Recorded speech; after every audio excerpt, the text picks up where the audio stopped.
fotos si muevo esto. Pero gracias por haberme escuchado estos días, por haberme invitado, por haberme soportado. Hemos hecho una travesía a lo largo de las cartas auténticas de Pablo, con una introducción sobre su apostolado. Hemos pasado luego a la carta a los Corintios, a la carta a los Tesalonicenses, Corintios, Filipenses. De alguna manera hemos visto algo de Filemón. Hemos visto algo ayer o anteayer de las dos cartas de la cautividad, Colosenses, Efesios, y ayer estábamos en la carta a los Gálatas. Hoy pasamos a Romanos, que no es una carta estrictamente dicha, es un tratado. La única carta, tratado, que San Pablo escribe a una comunidad que no conoce. No va a dialogar con gente sobre temas concretos, sino que va a exponer el conjunto de su evangelio. Porque Roma es una comunidad muy importante y porque quiere pasar por allí, camino de España, al fin del mundo. Quiere compulsar su evangelio con los romanos. Es una carta que nos llevaría todo un curso y más de un curso. Los mejores teólogos, grandes cristianos, han intentado comentar esta carta a los romanos. Pero voy a empezar con una observación un poco, no digo cínica, pero humorista. ¿Verdad que en algunos países nuestros las cartas tardan en llegar? Pues bien, un amigo mío me decía que la carta a los romanos todavía no había llegado a la comunidad de Roma. Que los cristianos de Roma, sobre todo las autoridades de la Iglesia de Roma, no se habían enterado de la carta a los romanos. Eso es un poco de humor, pero vendría bien para cada uno de nosotros. ¿Nos hemos enterado de la carta a los romanos? ¿Tienen ustedes el papel, el folio, donde primero quiero hablar del pecado y la gracia? Luego brevemente de Cristo y Adán. Luego quiero tratar del centro de la ley, aquello que ayer preguntaba el profesor Manuel sobre obedecer a las autoridades civiles, amarse mutuamente, y pasar al final al capítulo 16, donde hay una lista grande de mujeres, casi más que hombres, que están comprometidos con Pablo en el Evangelio. Comienzo pues con la primera parte, Romanos 1:3, entre el pecado y la gracia. Si alguien quiere ver el esquema, se lo he puesto aquí en el folio este de resumen y también en los folios que van acompañando a esta clase. Aquí utilizo palabras un poco técnicas, si tienen ustedes delante este folio, que estos capítulos primeros de la carta a los romanos están escritos con una retórica muy precisa, que hay un principio, la salvación por la fe, que hay una proposición o propuesta, la ira de Dios se revela en este mundo, que hay una narración, los pecados del mundo, que hay una prueba, contraprueba, y tú que te dices justo, no critiques a los otros, que hay un amplio discurso, peroración, en latín peroratio, para ampliar el tema, y que concluye con la gracia de Dios sobre todos. Este evangelio de Pablo es un evangelio que se ha fijado de forma especial en los pecados de los hombres. Voy a leer ahora la tesis de Pablo, pecados de los hombres. Capítulo 1, verso 18. Se ha revelado la ira de Dios, está aquí presente desde los cielos por los pecados de los hombres. Dios en principio tenía que estar airado. Después vamos a ver que perdona y ama. ¿Por qué está Dios enfadado? Primero, versos 19-24, porque Él nos ha hablado y le hemos rechazado. Porque Él nos ha querido ofrecer su misterio y hemos confundido a Dios con las cosas de este mundo. Hemos querido dominar a Dios, convertir a Dios en un ídolo, algo que nosotros dominamos a nuestro capricho. Lo hemos confundido a Dios con las cosas de este mundo, con animales, con dinero, con poder. Segundo, versos 25-27. En vez de amarnos mutuamente en línea de familia, de fraternidad, de intimidad, hemos destruido las relaciones afectivas y hemos convertido las relaciones afectivas en relaciones de poder, de imposición. Este es el tema segundo de Pablo, que él lo explica con el símbolo en su tiempo de un tipo de homosexualidad, que para él el tipo de amor que ha dominado este mundo es un amor de utilización en matrimonios, en noviazgos, en la vida entre compañeros. Este mundo ha convertido el amor en intento de dominio de unos sobre otros.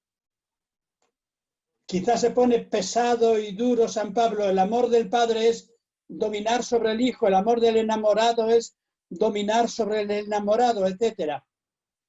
Y tercero, hay un pecado social que está extendido por todo este mundo. Versos 28-31. Y como no han aprendido a amar, los hombres han caído en manos de la violencia. Es decir, de la injusticia, de la perversidad, de la maldad, de la envidia, de la insolencia, de la violencia. En el fondo, todo lo que hay en este mundo es idolatría. Convertir a Dios en algo, en alguien a quien queremos dominar. Todo lo que hay en este mundo es un tipo de prostitución. No amar, sino utilizar a los demás cuando decimos que les amamos. Y finalmente, todo lo que hay en este mundo no es fraternidad, sino violencia. Voy a repetir esto. San Pablo analiza el mundo en el que vive, el mundo que para él está dominado por los romanos. Y dice, este mundo dominado por los romanos ha convertido a Dios en algo que yo utilizo para mi provecho. Utilizo a Dios, confundo a Dios con mi deseo de poder y de dominio sobre los demás. Por tanto, el pecado fundamental ha sido la idolatría, convertir la religión, que es gratuidad, que es misterio, convertir la religión en utilización. Segundo, versos 25-27. Esa perversión religiosa, utilizar a Dios para mi ventaja, esa perversión está presente en las relaciones afectivas y familiares. Utilizar al otro, mis hermanos, mis amigos, incluso mi mujer, mi marido, mi compañero afectivo, utilizarlo para mi provecho. No amar al otro por lo que es, como es, sino amarle para tenerle yo dominado. Y el amor en el fondo se ha convertido en una técnica y táctica de utilización y de dominio. Podríamos decirle a San Pablo, pero estás exagerando, no todo es así. Pero San Pablo diría, lo normal en este mundo es eso. La religión del conjunto del mundo es un modo de querer utilizar a Dios para mí y convertir en dioses las cosas que yo quiero dominar. Convertir en dioses, ¿qué? Las armas, el dinero, el poder. Y Dios es esto, mi violencia, mi poder, No quiero hablar de ciertos países, ni del vuestro, ni del mío, pero esto se ve clarísimo en formas de política y de vida social. Decimos Dios, pero en el fondo, en vez de Dios, estamos adorando aquello que nos vale a nosotros, que nos sirve para dominar a los demás. Armas militares, dinero u otros medios. Segundo, decimos amar, pero en el fondo, dice Pablo, en este mundo en el que estoy, el amor es rarísimo. Lo que llaman amor es una forma de utilización sexual y afectiva de los demás. Y las relaciones sociales, en vez de ser relaciones de fraternidad, de justicia, de libertad, son relaciones de dominio de unos sobre otros. Esta lectura que hace Pablo del mundo como tres pecados: pecado religioso, pecado de afectividad, pecado social, es una lectura que hacían muchos filósofos de aquel tiempo, muchos moralistas de aquel tiempo. Un gran filósofo llamado Heidegger, que comentó la carta a los romanos en un famoso seminario de universidad con un teólogo llamado Bullmann, Heidegger decía que el mejor análisis que él conocía del mundo era este que hace San Pablo. Porque el hombre es eso: divinizar mis propios deseos, divinizar mi forma de dominio sobre los demás, divinizar mi violencia. Repito, la tesis es esta: estamos en un mundo de pecado universal. No quiere decir esto que uno a uno todos somos pecadores, uno a uno. Pero en conjunto, el orden de este mundo, tal como aparece en el Imperio Romano, el más famoso y justo de todos los imperios antiguos, la estructura, la finalidad del Imperio Romano es divinizar su poder, divinizar las relaciones de dominio de unos sobre otros, utilizar, por tanto, el sexo en forma homosexual o heterosexual, en forma familiar o social, utilizar el sexo y el afecto para dominar a los demás. Muchas veces no nos damos cuenta, pero eso es, dice Pablo, el modo normal de amar en este mundo. Un famoso filósofo francés llamado René Girard, que terminó enseñando en la Universidad de, no sé si de Chicago, en una de las universidades norteamericanas, tenía esta tesis y la demostraba con una radicalidad muy fuerte. Ha muerto hace 3 o 4 años. Pues bien, cuando San Pablo dice esto, de pronto, inmediatamente, sale el buen judío, levanta la mano y dice: yo no. Pablo, podrás tener razón con estos malos gentiles, malos romanos, pero yo no soy idólatra, no fabrico dioses a mi medida. Yo no utilizo el amor mentiroso para dominar a los demás, sino que amo gratuitamente a mi mujer, a mis hijos. Yo no vivo para luchar contra los demás, sino que vivo ayudando a los demás. Y San Pablo le repite inmediatamente todo el capítulo 2 de manera durísima. Tú, judío, que andas diciendo que eres bueno, eres peor que los demás. ¿Por qué? En primer lugar, porque haces cosas como los otros. Y en segundo lugar, porque encima juzgas a los otros. Y al juzgar a los otros y decir yo soy justo y puedo juzgar a los otros, te estás condenando a ti mismo.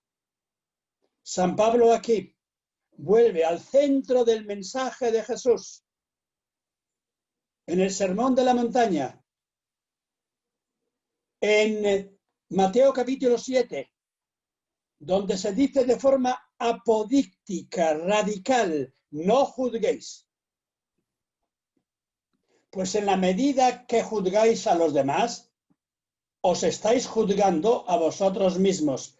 Lo dice con una formulación algo distinta, así como juzguéis, seréis juzgados. Quiere decir, en la medida en que juzgas a los demás, te estás mostrando cómo eres, porque al juzgar a los demás estás proyectando sobre los demás tu propia mezquindad, tu violencia, tu egoísmo. Aparecen aquí aquellas palabras psicológicas así tan bonitas. ¿Cómo ves en el ojo del prójimo una viga, un tronco de madera? Y no ves o cómo ves en el prójimo una mota pequeña de polvo y le juzgas y no ves que tu ojo tiene una viga grande de madera. San Pablo aquí está diciendo lo mismo que Jesús. El que juzga a los demás está mostrando que él tiene aquel mal que juzga. Repito, no sé si se puede vivir como dice San Pablo y como dice Jesús sin juzgar a los demás. Pero tanto Jesús como San Pablo dicen radicalmente que es malo lo que hacen los gentiles, evidentemente, que tienen ídolos, que afectivamente son inmaduros y están dominando a los demás en vez de amarles, que están haciendo violencia, pero que este tipo de judíos que viven de criticar a los demás son todavía peores. Este es el argumento de Pablo, durísimo, donde les dice a los judíos que juzgan a los otros, por el mismo hecho de juzgarles, estáis siendo peores que ellos. Estáis mostrando que tenéis ese pecado en el corazón. ¿Cómo se puede vivir sin juzgar? ¿Qué se puede hacer si no juzgo a los demás? Amar, querer, acompañar, perdonar, bendecir a Dios que está en todos. Pues bien, en este mundo, al llegar al final de este desarrollo, capítulo 2, 3 hasta el verso 21, en el verso 21 dice Dios, dice Pablo, todo este mundo, tomado en sí mismo, está en manos de la ira, está en manos del pecado. Este es para Pablo el gran descubrimiento, que lo que domina en este mundo, en sentido profundo y radical, es el pecado. Lo que ha construido este mundo es el pecado, la ambición, el divinizar cada uno sus poderes, sus armas, el utilizar afectivamente a los demás para egoísmo propio y en vivir dominando a los demás en lucha. Y los que vivimos hoy, año 2020, somos supervivientes. Venimos de tribus triunfadoras, de grupos triunfadores. Los pobres, pobres, los mendigos, mendigos, los impotentes, esos han muerto, no han dejado descendencia. Todos nosotros somos hijos de triunfadores violentos. En un mundo donde sigue dominando. Con grandes palabras retóricas somos una gran nación, tenemos la justicia de nuestra parte, Dios nos ayuda. Somos un mundo de injusticia, de codicia. Vivimos de envidia, de la muerte de los demás. ¿Vivimos de qué?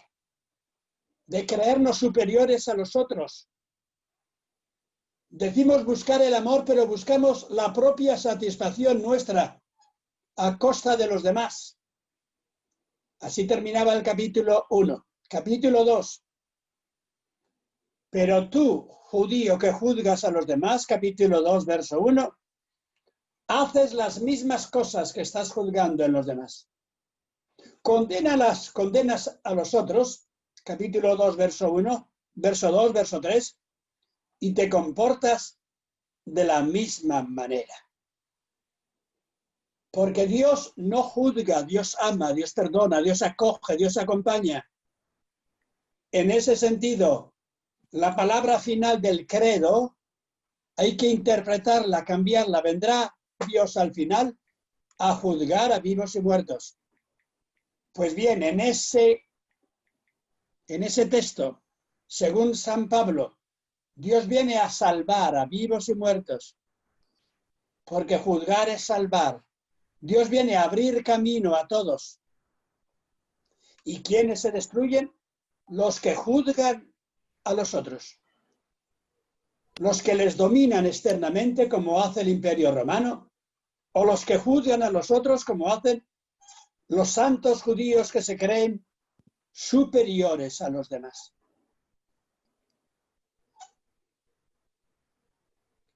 Así dice San Pablo, cosas extrañas que no sé si nosotros podríamos aceptar sin más, pero que están muy bien escritas. Por ejemplo, capítulo 2, verso 21. A ver, judío, tú que estás enseñando a todos, ¿por qué no aprendes? Tú que dices que no se puede robar, en el fondo vives de robar. Porque en este mundo, todo lo que tenemos de alguna manera es producto de un robo. Todo aquello que no se comparte y se regala es un robo. ¿Por qué tú dices que tú no adulteras si estás adulterando? Adulterar es utilizar el afecto, la familia, el amor. Tú, judío, que te crees muy bueno, estás utilizando tu familia, tu afecto, tu amor para ser tú, para creerte bueno. Había que ver esto psicológica, social, religiosamente. Pero San Pablo está convencido de que un tipo de justificación de los buenos, de aquellos que dicen yo obro bien, termina siendo mentira, termina siendo objeto de orgullo, termina siendo pecado interior.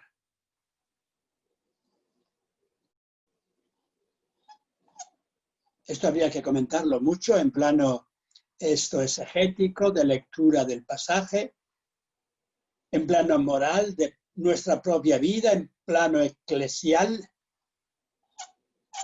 Lo único que quiere decir San Pablo, después de todo este discurso, es: Dios nos muestra que todos somos pecadores, pero que hemos recibido gratuitamente el amor de Dios, que no podemos ir a Dios diciéndole yo soy bueno, que no podemos justificarnos a nosotros mismos, pero que así podemos descubrir en el fondo de todo, mayor que todos los pecados de los hombres, la gracia.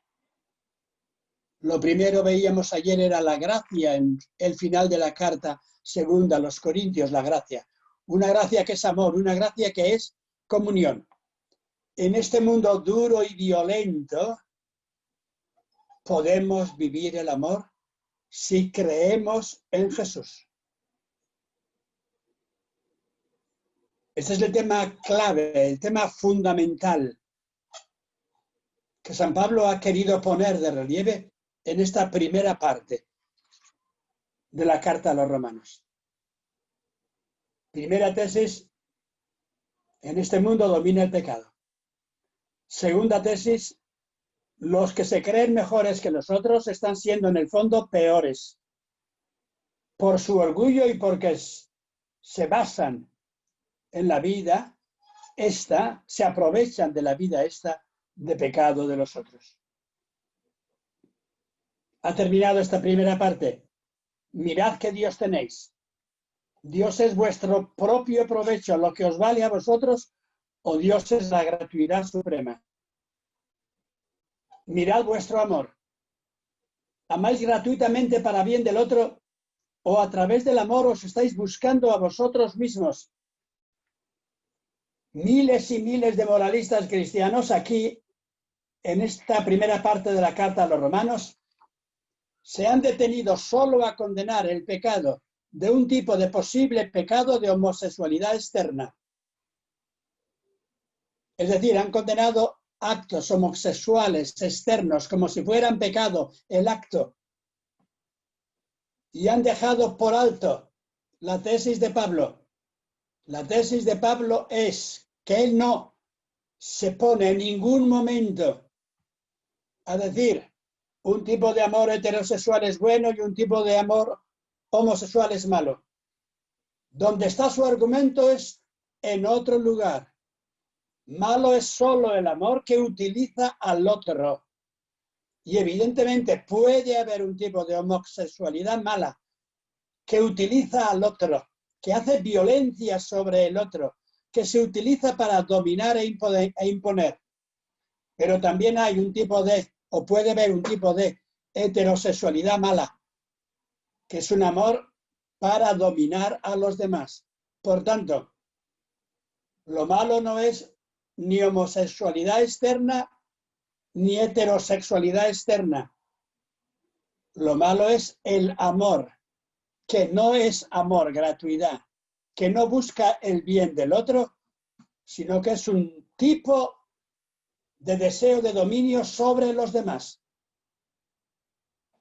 Mirado así, este amor malo es una continuación de la idolatría. Utilizar a Dios, eso es idolatría. Utilizar al otro de una manera o de otra. Y eso es pecado. Si la madre utiliza al hijo y el hijo a la madre y el enamorado al enamorado, de una forma o de otra, compañero de comunidad, presbítero, sea lo que fuere, cuando el amor se convierte en utilización, en forma de dominio de unos sobre otros, en medio para imponerme yo, para justificarme yo a mí mismo, en contra de eso, la gracia es descubrir a Dios como gratuidad, como amor, y vivir el amor con los demás en forma gratuita, ayudando a vivir a los demás en los diversos niveles y formas de amores de la vida. Padres e hijos, hermanos, compañeros, enamorados, que el amor sea siempre gratuidad. Haris. Desde aquí paso rápidamente al tema siguiente que tenéis en el folio, nueva creación, Cristo y Adán. Os pongo también aquí una división del texto un poco técnica, un exordio, una introducción. ¿Cómo nosotros creyentes podemos confiar porque sabemos que Dios, Él, gratuitamente nos ama? Una narración. Pablo dice que podemos vivir como Adán y Eva para tentarnos unos a otros, o como Jesús para amar gratuitamente a los demás. Una proposición, tesis central, que viviendo en la línea de Adán vivimos en un mundo de pecado, pero después una afirmación superior. Viviendo como y con Cristo podemos vivir gratuitamente. Es posible para nosotros la gratuidad. Un amor que no es búsqueda del bien propio a costa de los demás, sino que es capacidad de gratuidad, querer que el otro viva. Por eso, sabiendo que nos ha amado Dios tal como somos, sabiendo que Jesús es el amor de Dios presente en el mundo, capítulo 5, verso 1, tenemos acceso por la fe a esta gracia. La gracia es la gratuidad, poder vivir el amor en gratuidad. Y nos gloriamos de esta gracia en medio de las tribulaciones, porque esperamos que nuestro amor podrá culminar, que nuestro amor no será destruido, derrotado, que nuestra fuerza no es un tipo de virtud así a base de puños, virtud viene de vir, varón, aquello que hacen los varones poderosos, sino que Pablo utiliza aquí otra palabra. En vez de virtus, en latín, en vez de andreia, lo de los machos, en griego pone dokime, la capacidad de aguantar, de soportar, de ayudarnos mutuamente desde la pequeñez de la vida. No para triunfar sobre nadie, sino para acompañar a todos. Esto lo podemos vivir porque Dios se ha hecho presente a través de Jesús en nuestra vida. A partir de aquí, capítulo 6, capítulo 7, San Pablo hace unas discusiones, ofrece unos análisis intensos de lo que es el amor, de lo que es la ley y el amor. Pero no voy a detenerme en eso porque sería imposible. Voy a ir así de manera directa, pues un poco más adelante al capítulo 7, donde nos ofrece Pablo una especie de terapia de amor. Y esta terapia de amor se resume en el fondo de esta manera: todo es gracia, todo es resurrección, Pascua. Por gracia de Dios el hombre puede vivir gratuitamente para bien de los demás, no para intentar dominar a los demás, de forma externa o de forma afectiva. Porque para Pablo casi peor que un dominio de carácter externo, económico, que es malísimo, militar, político, que es malísimo, hay un deseo más hondo, de deseo afectivo, de utilizar a los demás. Y esa utilización la ve San Pablo metida en todos los tipos de vida de este mundo. De la ley de los judíos, de la familia de unos y otros. Pues bien, Pablo nos decía ayer y nos dice hoy: en este mundo de violencia y de deseos ha sido necesaria la ley. ¿Para qué ha sido necesaria la ley? Para enseñarme a descubrir el verdadero camino. Y dice así, capítulo 7, verso 7. ¿Qué diremos? ¿Que la ley es pecado? De ninguna manera. Pero, si no hubiera ley, yo no hubiera conocido el pecado. Yo no hubiera conocido el deseo si no hubiera una ley, un mandamiento que me dice: no desearás.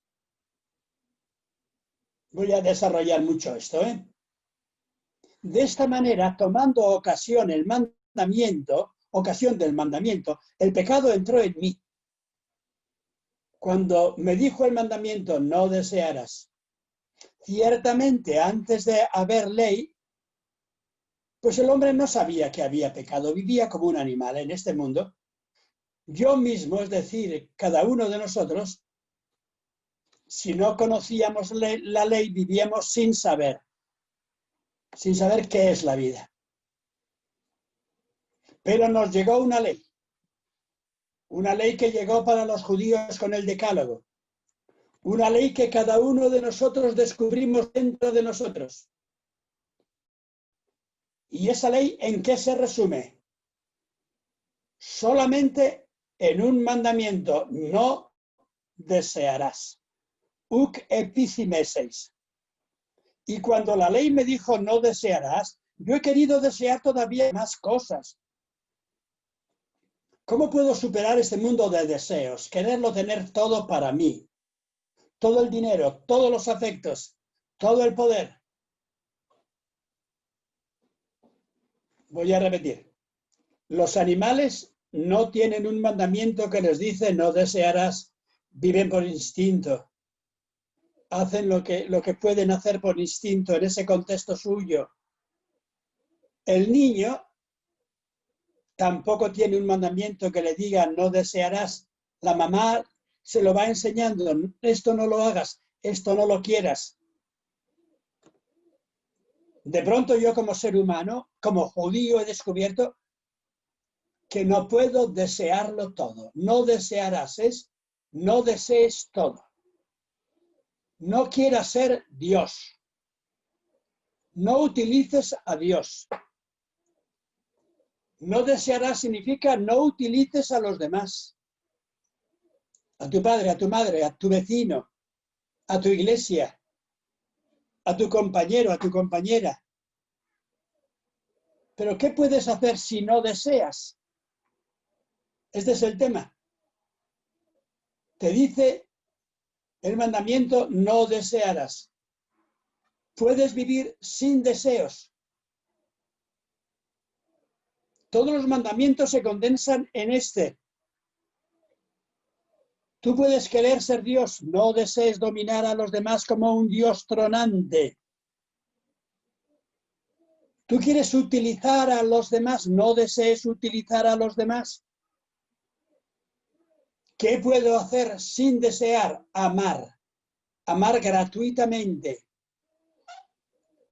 Os dije ya ayer que esta palabra no desearás es la clave no solamente del cristianismo, sino también del budismo, quizá la ética mayor que ha surgido en este mundo.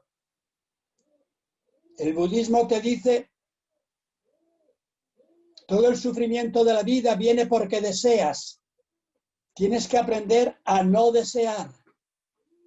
¿Cómo se vive sin desear? Y el budismo te va enseñando un tipo de vida sin deseo. Pues bien, el Evangelio de Pablo te dice no desearás, pero junto a ese no desearás te pone inmediatamente, lo veremos después, la parte afirmativa. Si no deseas, ¿qué puedes hacer? Amar al prójimo. Amarle a él. Y aquí está tu gozo y está el sentido de tu vida. Repito, San Pablo ha estado obsesionado por este tipo de deseo interior, epithimia. El deseo que él tiene, que tenemos todos, de dominar, de asegurar la vida dominando sobre los demás. Este deseo de Pablo es universal. Lo había visto antes Buda. Este deseo nos lleva ¿a qué? A crear a Dios a nuestra imagen y semejanza, a hacernos dioses. Este deseo nos lleva ¿a qué? A dominar a los demás y convertir el amor en un tipo de deseo. De verdad que amo a mi mujer, a mi hijo, amo a mi compañero, o en el fondo quiero dominarle para tenerle bajo mi dominio. Se puede vivir sin deseo, con el único deseo de amar, de que le vaya bien al otro.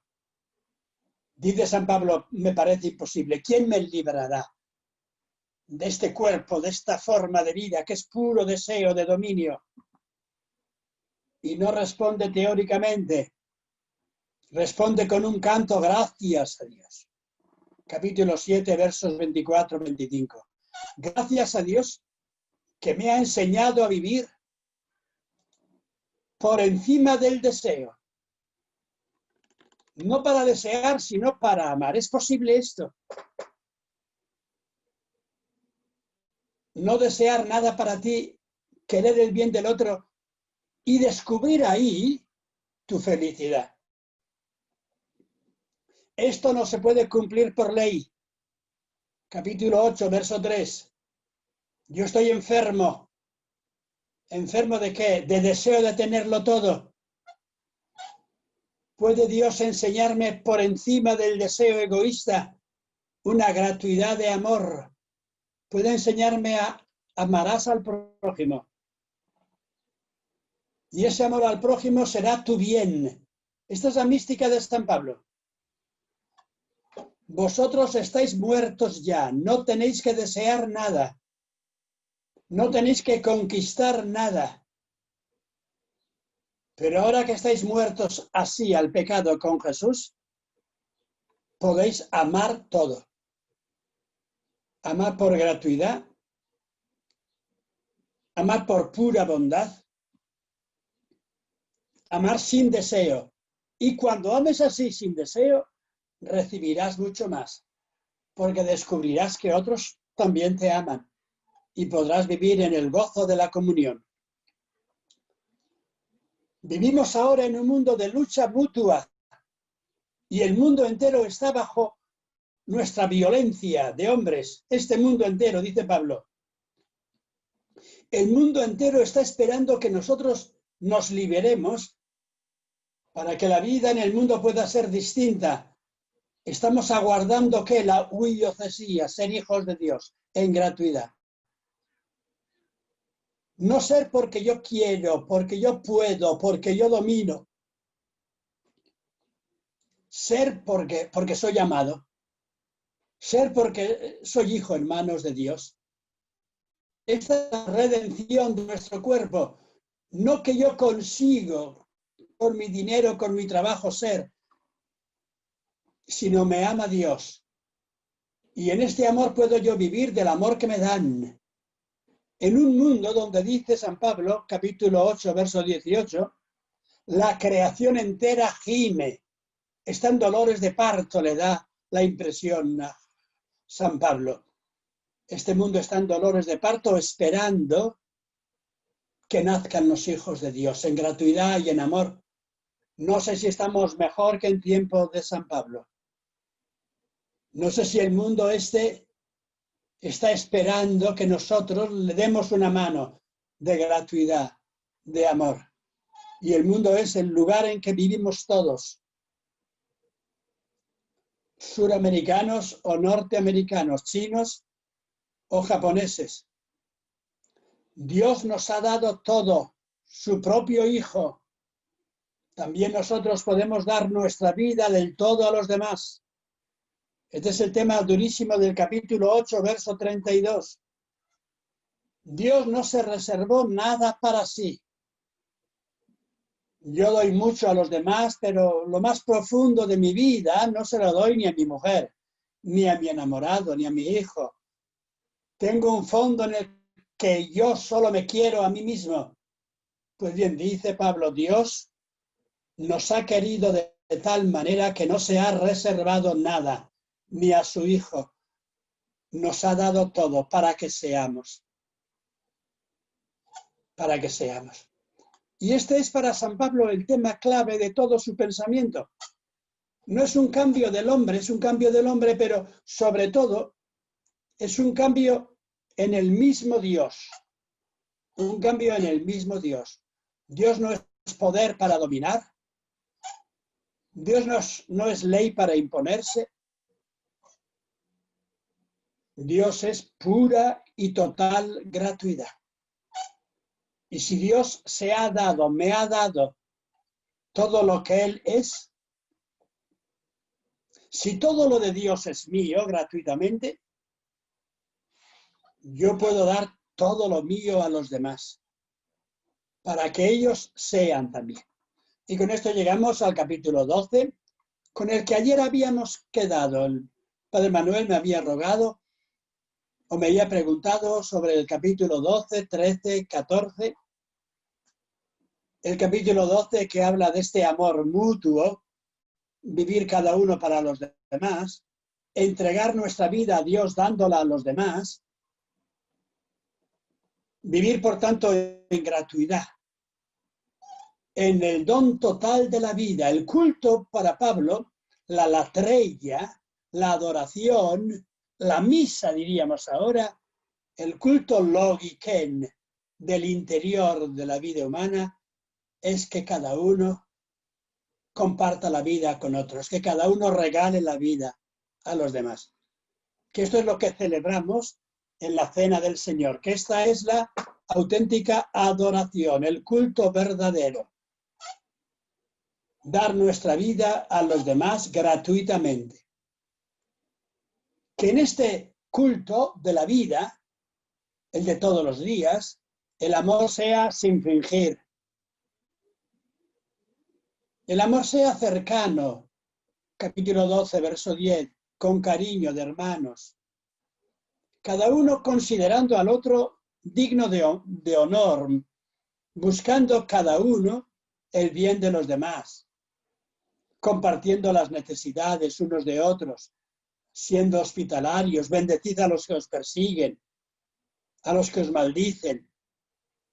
Retoma motivos del Sermón de la Montaña, que está aquí San Pablo retomando, recreando. A nadie devolváis el mal que os hace. Por vuestra parte, estad en paz con todos. No hagáis justicia por vuestra propia mano, mis queridos. No os venguéis, por favor, de ninguna manera. Pues bien, aquí, al final del capítulo 12, en vez de pasar directamente al capítulo 13, verso 8 y siguientes, donde sigue el mismo tema, los cristianos sois una comunidad de gratuidad, de amor mutuo, de perdón, donde cada uno busca el bien de los demás. Alguien, quizá el mismo Pablo en un momento posterior, yo creo que la comunidad, el que ha redactado esta carta al final, la ha copiado para ponerla como texto eclesial, ha introducido unas palabras. Capítulo 13, verso 1 al 7, que van en contra de todo lo anterior. Pero ya no hablan de la comunidad, hablan de la gran política del Imperio Romano. Y dice Pablo, capítulo 13, verso 1, acepte cada uno las autoridades superiores, porque ellas también son representación de Dios. Y es Dios el que las ha constituido. Fijaros que esa autoridad es Nerón, que es un bandido, que está de emperador. Y dice San Pablo, no hagáis guerra contra Nerón. Aceptar esta autoridad.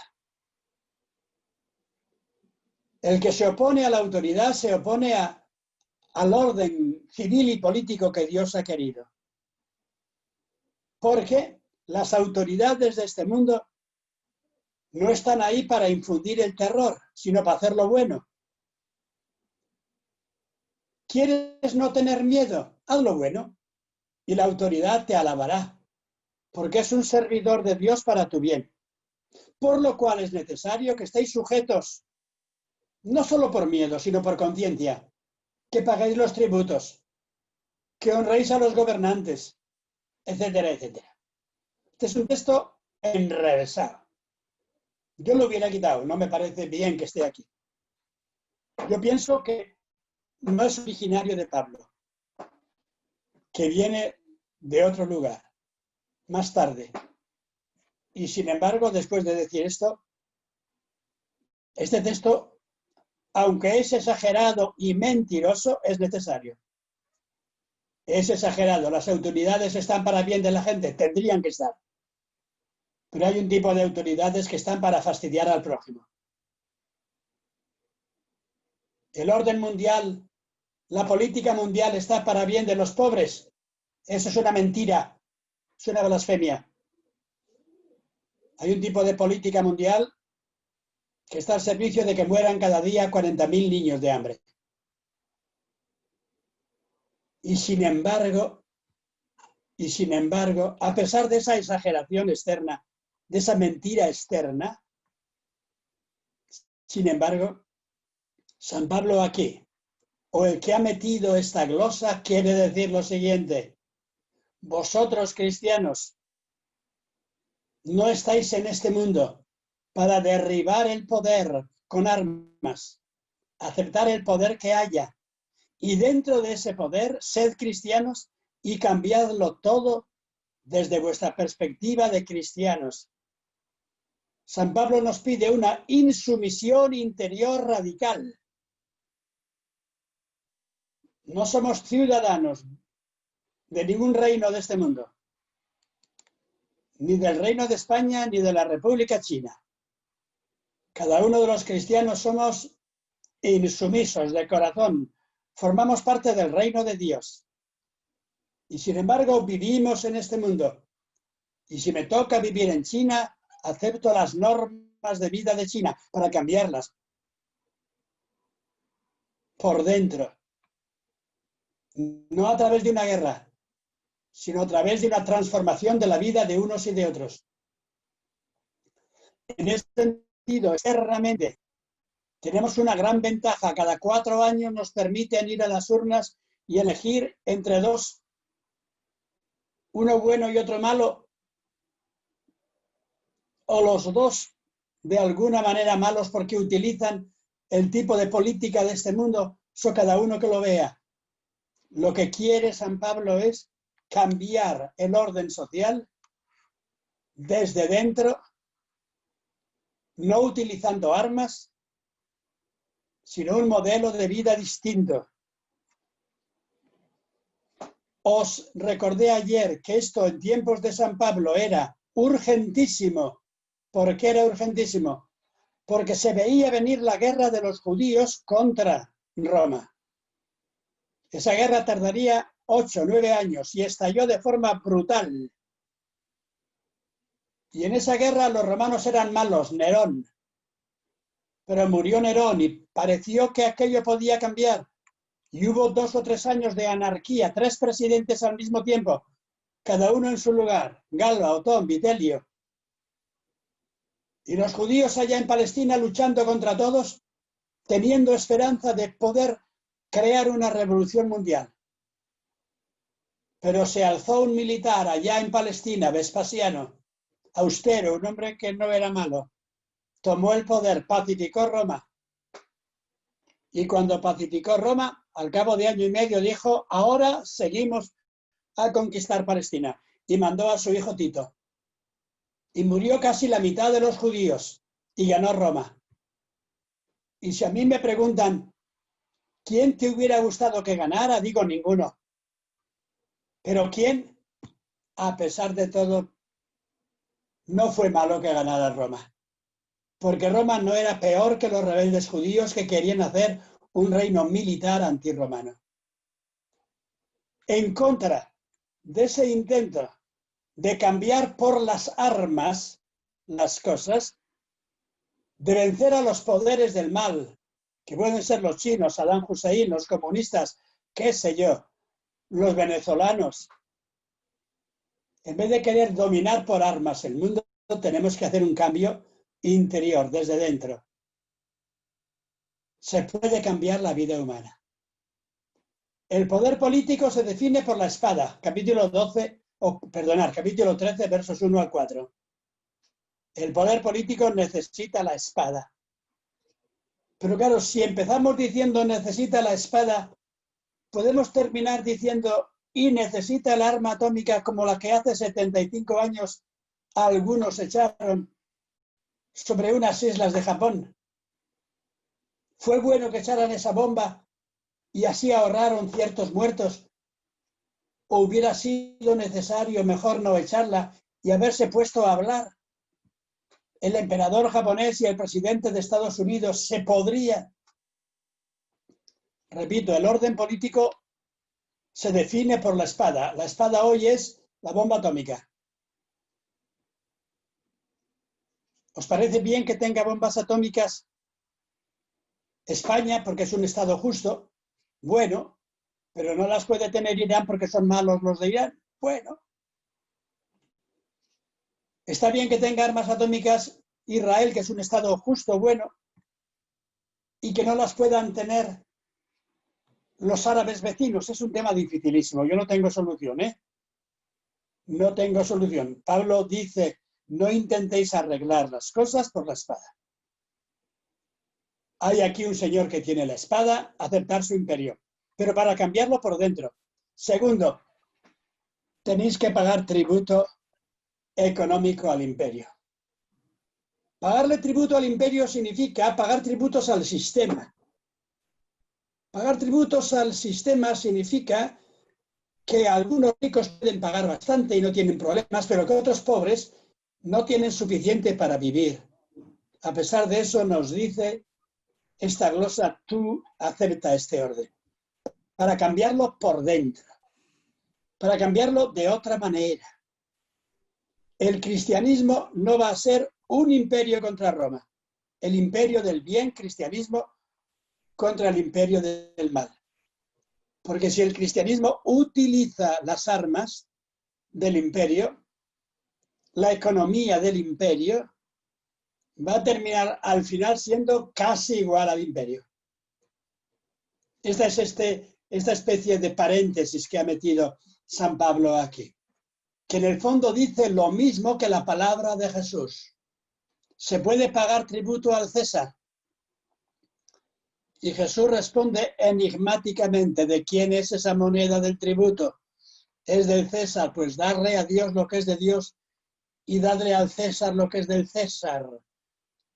En el fondo quiere decir que no se puede identificar a Dios con el César, que en este mundo tal como está, el César es malísimo, Nerón, pero es bueno que haya un tipo de César y vamos a pedir por él para que haga las cosas lo mejor posible. Que el rey de España es de lo peor que se puede dar en el mundo, pero que es bueno que haya un tipo de rey en España. A ver si lo cambiamos, cambiamos todos. Que no se trata de que ganemos la guerra. Perdonad que yo me ponga así melancólico, porque este tema es durísimo. En México tenéis los que sois de ascendencia mexicana, pues la impresión de los cristeros, si se levantaban contra un tipo de dictadura, si los abandonó al final la jerarquía de la iglesia o no, todas esas cosas que me han contado un amigo grande que tenía, que era hijo de cristero, que él estaba tristísimo con un tipo de iglesia mexicana o vaticana, porque a su padre, cristero, le abandonaron al final y murió. Bueno, en España tuvimos la guerra civil. Ganaron los de la espada con la cruz. Ganaron los obispos y el tipo de católicos españoles. Quizá era mejor que ganaran esos, mejor que los otros, pero fue horrible que ganaran esos. Porque yo, por experiencia, ya os dije que mi papá, mi mamá eran de la otra parte. A pesar de todo, pedimos por los presidentes, gobernadores, diputados, a ver si entre todos podemos cambiar para que las leyes sean más justas, para que la economía esté al servicio de todos, para que haya una libertad. ¿En qué? En el poder ir y venir de las personas, de los inmigrantes, que esté el dinero al servicio de las personas, no las personas del dinero. Y ahora, otra vez, en el verso 8, después de este paréntesis, vuelve Pablo a lo suyo, de lo que él sabe. No debáis nada a nadie, amaos mutuamente, porque el amor al prójimo, eso es la ley. Y están aquí las palabras más bonitas con las que casi voy a terminar, porque mira, toda la ley se resume, capítulo 13, verso 8 y 9, si lo tenéis delante. Toda la ley se resume en 3 mandamientos. No adulterarás, no matarás y no robarás. Y se le añade ahí como entre paréntesis, no desearás. Lo que hemos visto antes en Romanos 7, verso 12. Pues bien, frente a esos mandamientos está el otro. Todos los mandamientos se condensan en este. Amarás a tu prójimo, como a ti mismo. Amarás a tu prójimo para que le vaya bien al prójimo. Amarás a tu prójimo de Ecuador, del centro de África, igual que a ti mismo si eres rey de España. Tan importante como el rey de España es el Batua, perdido, pigmeo de África. Tan importante como el presidente de Venezuela, de México o de Estados Unidos, es un pobre medio muerto de hambre sin documentación, encarcelado. Tan importante. Amarás a ese que es tu prójimo. Buscarás el bien de ese como tu bien, porque solo si buscas el bien de ese, te podrá ir bien a ti. Repito, Pablo ve 3 mandamientos solo, en los que se resume toda la ética del mundo. Son los mandamientos en el fondo de Confucio, de Buda, de los grandes maestros de la humanidad. Hay tres pecados. Uno es el homicidio, matar a otro, impedirle que viva, quitarle la vida. Otro pecado es el adulterio, que es quitarle el amor a otro, impedir a otro que tenga amor. robarle al otro su dicha. Repito, el adulterio no es un pecado sexual, es un pecado social. Es destruir el amor de otro. Y el robo, quitarle al otro lo que es suyo. Los tres pecados van en la misma línea: quitar la vida,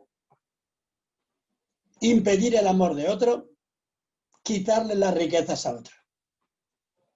En este caso, adulterar va unido a matar y robar. Es igual en otro campo que matar y robar. Adulterar es matar el afecto de otro, violentarle afectivamente, destruirle afectivamente. Matar es quitarle la vida y robar, quitarle las posibilidades de vivir. Fijaos que aquí se distinguen las cosas preciosamente, precisamente. Pecado no es aquí fornicar, tener relaciones con otra persona. Eso es otra cosa. El pecado no es fornicar, tener relaciones sexuales. El pecado es, a través de mis relaciones sexuales, destruir a otro. Destruir a otra persona, especialmente al marido, mujer o amigo de aquel con quien yo adultero. Adulterar es utilizar mi prestigio, mi dinero, mi poder, mis malas artes para destruir el afecto de otro. Este es el tema. Ha habido un tipo de moralistas cristianos que se han empeñado, por ejemplo, ¿en qué? En condenar sin más pecados externos, si son pecados. Un tipo de homosexualidad, por ejemplo. Y no se fijan que para Pablo el pecado es este. El pecado no es la homosexualidad externa. El pecado es una utilización afectiva de otro, de niño o de mayor. El pecado es adulterar igual que matar, igual que robar. Por tanto, frente al no matar, no adulterar, no robar, ¿qué está? Como resumiendo todo. El no desear tu bien a costa del prójimo. Eso es ukepizimeseis. No desearás vivir tú a costa de los demás. Porque vas en contra del Dios de Cristo, que ha querido darnos su propia vida. Porque vas en contra del otro, que es para ti rostro de Dios. Y te dice, esas tres leyes, no matarás, no adulterarás, no robarás, se condensan en esta otra. Aprenderás a amar. Amar es lo contrario a matar, adulterar, robar. Amar es querer el bien del otro, el bien de la vida del otro, del amor del otro, de las posesiones del otro. Voy a terminar enseguidita, pero voy a decir antes una cosa con un poco de humor. ¿Sabéis que el mandamiento de no desear, en el fondo, en los mandamientos del Decálogo es el último, ¿verdad? El Decálogo empieza por los 3 mandamientos de Dios, sigue por estos mandamientos y termina por no desearás. Pero es un mandamiento que va dirigido ¿a quién? En el Decálogo, el mandamiento, ¿cómo sigue? Es un mandamiento que va dirigido al macho fuerte, al padre de familia, al rico. Y se le dice al rico, no desearás la mujer de tu prójimo. ¿Y cómo sigue? El buey de tu prójimo. ¿Y cómo sigue? El esclavo de tu prójimo. La casa de tu prójimo. Es decir, no desearás quitarle a tu prójimo lo que es suyo. Y va dirigido a uno que tiene muchas cosas. Este pecado no puede ir en contra, bueno, de un pobrecito que no tiene nada. Se le quita la dignidad, se le quita la vida. Pablo dice simplemente no desearás. No pone no desearás la mujer, ni el asno, ni la vaca, ni la casa, ni el esclavo de otro, sino no desearás. No tendrás un deseo que te lleve a dominar a los demás, a utilizar a los demás. Que surja del fondo de tu vida el deseo bueno de amar al otro, que el otro viva, que sea feliz. Este amor al prójimo es el principio de todos los mandamientos. En el fondo, el único mandamiento.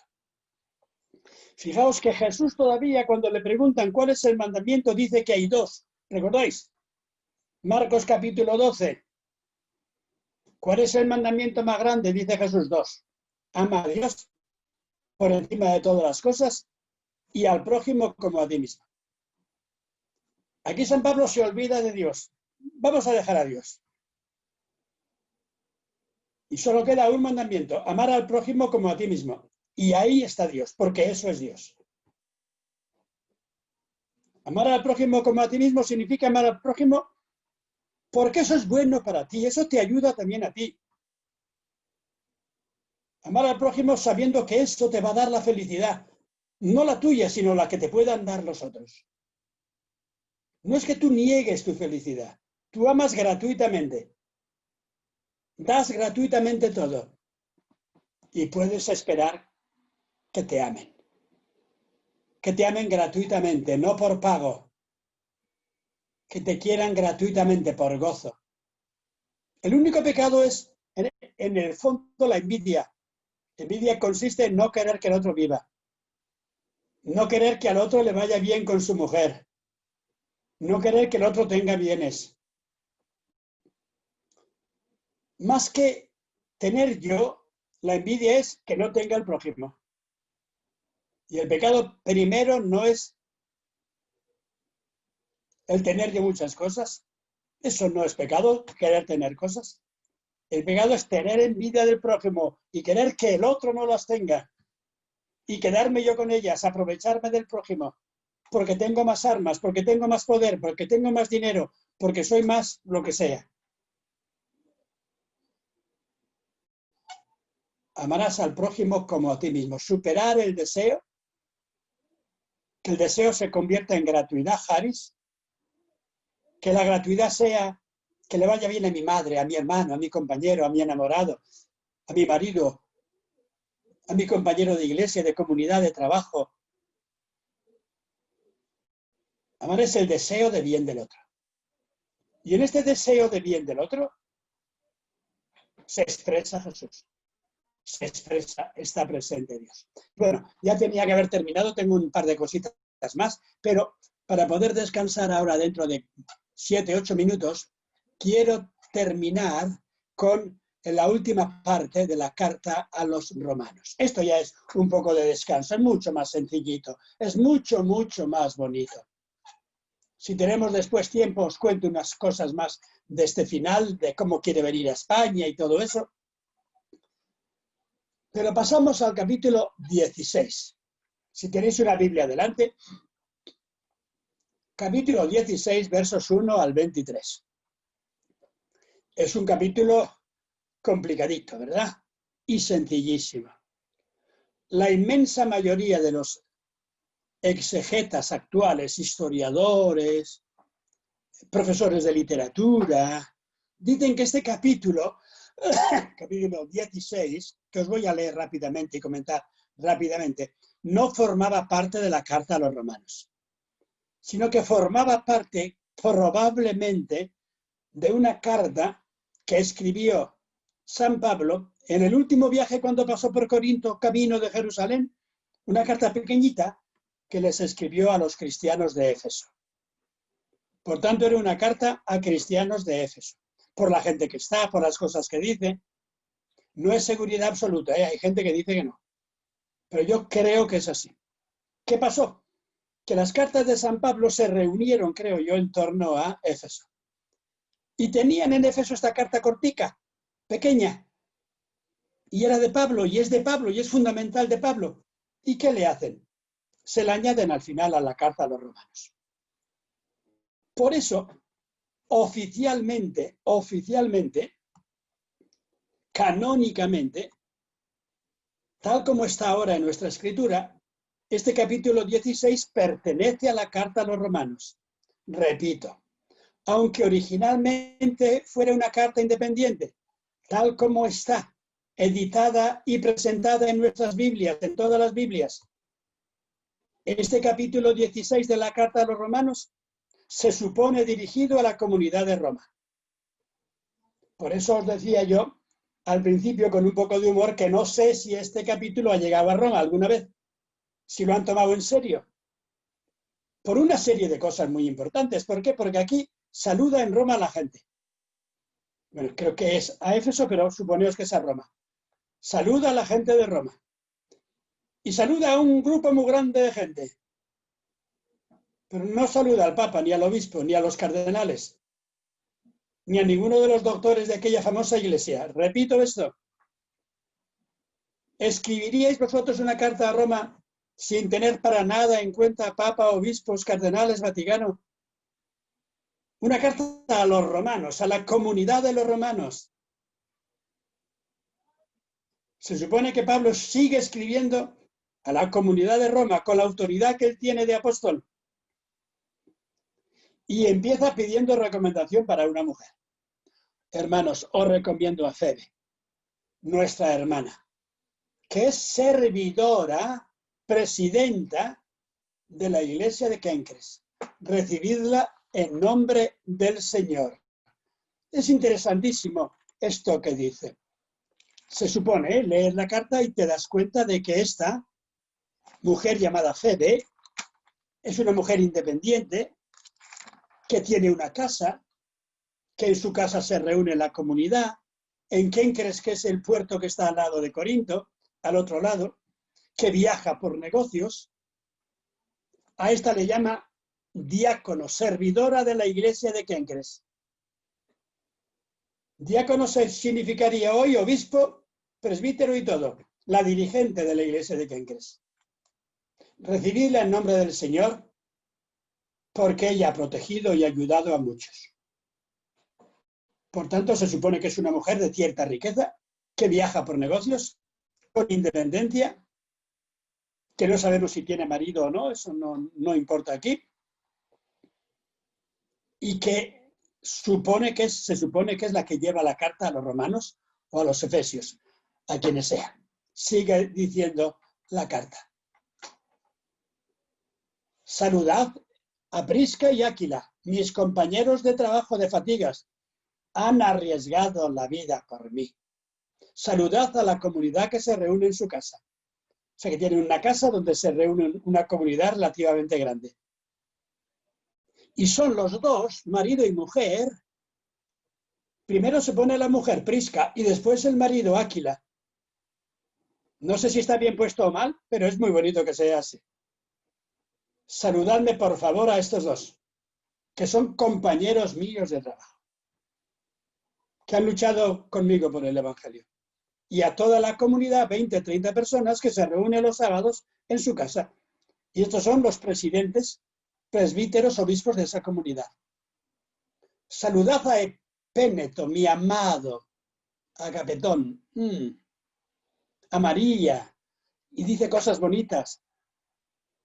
Y de nuevo, a Andrónico y a Junia, mis paisanos y compañeros de cárcel, que son bien conocidos entre los apóstoles, que han creído antes que yo. O sea que estos Andrónico y y Junia, son paisanos, deben ser de Tarso. Son quizá amigos de Pablo, han trabajado por el Evangelio, han sido cristianos antes que él. Pero ¿qué pasa? Que se les dice a los dos. Se supone que son marido y mujer, pueden ser amigo y amiga. Pero en aquel contexto es mejor suponer que eran marido y mujer. Pero vamos, no se dice. Andrónico y Junia. Un hombre y una mujer. Se les llama apóstoles a una mujer. Esto les ha escandalizado a muchos en la iglesia y hay muchísimos manuscritos donde en vez de poner Junia ponen Junio. Porque no puede haber una mujer que sea apóstol. Esto de apóstoles es para hombres solo, ¿verdad? Pero les llama apóstoles a los dos. Saludad a Ampliato, mi amado. Saludad a Estagis, mi amado. Saludad a los de la casa de Aristóbulo, a Herodio, mi compatriota. Saludad a Trifena y Trifosa, que deben ser dos hermanas o dos amigas o dos personas que trabajan por el Señor, que deben tener una casa al servicio del Señor. Saludad a Pérsida, la amada. A una mujer le llama amada también, a Rufo, y a su madre, que es la mía. Saludad a Síncrito, Flegón, etc. Saludad a Filólogo, Julia Nerea, etc. A Olimpia. Saludaos unos a otros con un beso santo. Voy a comentar un poquitín esto.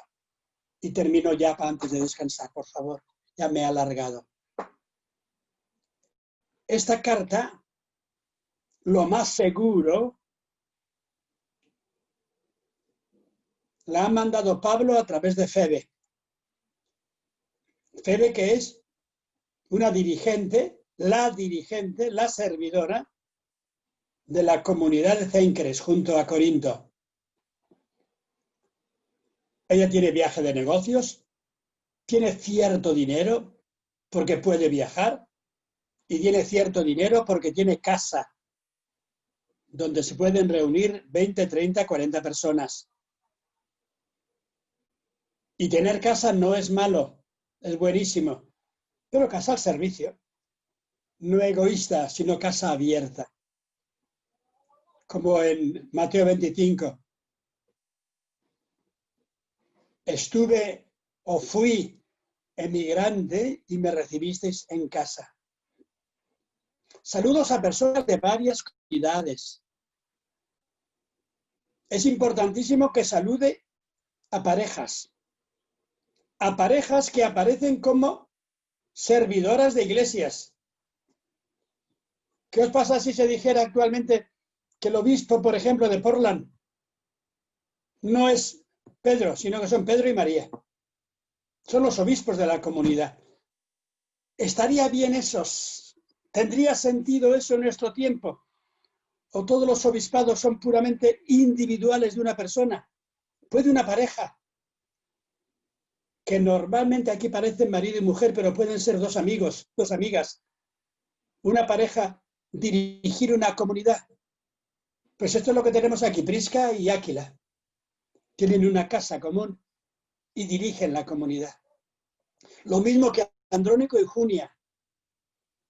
Un matrimonio ministerial cristiano. Aquí tenéis una cosa que en el Evangelio no se precisa. Cuando dice el Evangelio de Marcos que Jesús les mandó de 2 en 2, ¿esos de 2 en 2 qué son? Recordáis que dice que les mandó de 2 en 2, ¿verdad? Pues pueden ser 2 chicos, 2 chicas, marido y mujer, y hacer todas las teorías que queráis, ¿verdad? Claro, pues bien, 2. Que siendo 2 pueden ser servidores del Evangelio. Y que no se pone uno autoridad y otro servidor. Uno párroco y otro, pues, ¿cómo os diría ahora? Pues el ayudante del párroco. Sino que les pone a los 2, Andrónico y Junia. Después San Pablo tiene un lenguaje cariñosísimo, les llama a todos agapetos, mi queridísimo. ¿Eso es pura retórica? ¿O es que él siente un tipo de amor apasionado por toda esta gente con la que se ha encontrado, que le ha ayudado, que le ha animado? Y saluda a la gente que se reúne en una casa, en otra. Y no solamente les saluda, sino que les dice que se saluden entre sí. Con un beso santo. Esto es complicadísimo en este momento en Salamanca, donde yo estoy ahora un poco cansado, hace calor, creo que viene por aquí un matrimonio dentro de un rato, creo, y no les voy a dar un beso. ¿Sabéis por qué, verdad? Porque tenemos el COVID y me dicen, póngase usted la máscara. Pero vamos, me dan ganas de darle un beso, ¿sabes? Porque yo soy de los que me gusta abrazar y dar un beso. Pues bien, San Pablo les dice que se saluden con el beso de la mano. Con el beso santo. Y el beso es la comunicación de la vida, del alma, de la cercanía del cuerpo, es la mano que toca, es el brazo que acoge. Y termina frente a todo eso, cuidado con los que dividen las iglesias. Cuidado con los que dividen las iglesias. Y es muy bonito que esa carta pues tenga tantas mujeres. Estuve para contarlas, pero no me dio tiempo del todo. Hay tantas mujeres como hombres que dirigen iglesias. Febe, Prisca, María, Junia, Trifena, Trifosa, Pérsida, sí dicen que San Pablo era un poquitín pues así, que a las mujeres no les dio mucha cancha y que parece que dijo que en las comunidades no anduvieran quitándose el velo y haciendo exhibición, pero aquí hay mujeres y hombres iguales dirigiendo iglesias. En la segunda, claro, animando iglesias. En la segunda, en la primera carta a los Corintios se añadió en el capítulo 14 aquella glosa que las mujeres se callen en la iglesia. Pues bien, esto es totalmente lo contrario. Que se animen las mujeres en la iglesia. Y no les dice a las mujeres, pedirle permiso al obispo Ambrosio si os deja. No sé si me explico. Sino haced. Comunidades. En comunión con obispos, evidentemente. Pero hay de los obispos si no se acertan en la comunión. Evidentemente. Y bueno, con eso sí que ya he terminado. Son y 22. Descansamos 3 minutitos y después tengo un par de cosas más si queréis, o si no, nos vamos despidiendo, me hacéis preguntas, si os sé responder o hacéis vuestras aportaciones. Esto de la carta a los romanos es precioso, es duro, difícil, pero es precioso. No os he explicado todo, ¿eh? Hay cosas más difíciles que no me he atrevido a explicar, pero vamos, básicamente el tema fundamental creo que os lo he explicado. Muy bien, descansamos 3 minutitos y regresamos a lo que ha expuesto Javier. Yo tengo algo. Jaime. Sí, es que estaba mirando cuando habló del tema de Adán, de Cristo y Adán en el capítulo 5. Me llama la atención que Pablo solo hable de Adán como pone acá como por Adán comenzó una historia de pecado en la que estamos todos condenados. Y me llama la atención porque normalmente es Eva la culpable de esto. En el discurso oficial aparece más Eva y en Pablo no aparece Eva, solo Adán. Sí, el tema es simbólico y en este momento Adán para San Pablo no es ni varón ni mujer, es la humanidad originaria, es el compendio de la humanidad. Hay un momento en la carta a los Corintios donde dice, y después se avergüenza de que lo ha dicho, os he desposado con Cristo y tengo miedo de que seáis como Eva, que os pervierta la serpiente. Y dice también en lo de el velo, que el pecado vino por Eva, no por Adán, pero después se arrepiente porque dice, pero ni Adán sin Eva, ni Adán sin Eva, ni Eva sin Adán. O sea que son formas simbólicas de presentar aquí. Adán es no solamente él, un hombre masculino, es la humanidad. Adán significa el ser humano de color rojizo, de arcilla, amarillento.